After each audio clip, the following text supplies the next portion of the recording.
একটা গুরুত্বপূর্ণ integration problem তোমরা দেখতে পাচ্ছ, যেখানে বলা হচ্ছে যে summation of ln x by x dx, এই প্রবলেমটার ইন্টিগ্রেশন আমাদের করতে হবে।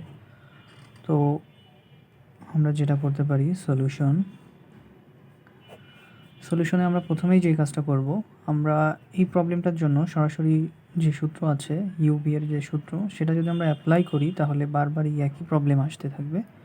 এজন্য আমরা এটাকে ধরে করার চেষ্টা করব। তো আমরা যে কাজটা করব, আমরা ধরে নেব প্রথমেই যে let ln x is equal to z. আমরা লন এক্সকে জেড ধরে নিলাম।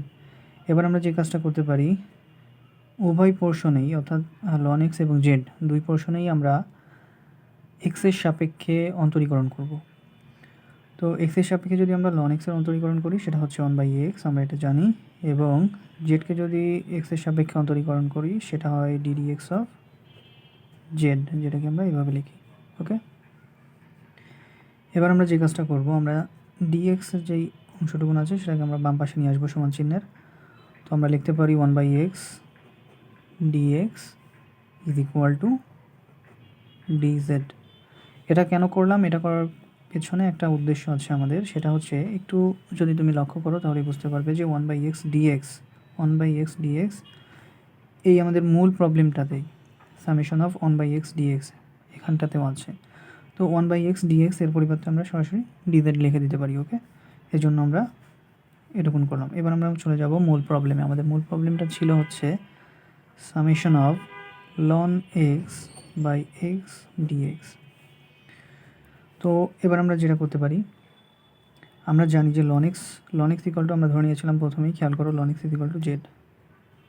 সো আমরা লিখতে পারি summation of Z into 1/x, এখানে খেয়াল করো এখানে আছে হচ্ছে 1/x dx, 1/x dx, এটা ইকুয়াল টু আমরা লিখতে পারি dz। এবার আমরা এই প্রবলেমটাকে ইজিলি ইন্টিগ্রেশন করতে পারি, কারণ আমরা জানি যদি কোনো প্রবলেম এরকম থাকে যে integration of summation of z dx, তাহলে আমরা লিখতে পারি z²/2 প্লাস সি। এখন খেয়াল করো এখানে জেড কিন্তু আমাদের মূল উদ্দেশ্য না, আমাদের জেডের মান এখানে দেওয়া হচ্ছে। জেড ইকুয়াল টু কত আমরা জানি, z equal to ln x. তো আমরা লিখতে পারি লন এক্স এর হোল² বাই 2 প্লাস সি। এটাই হচ্ছে আলটিমেটলি আমাদের আনসার। ওকে।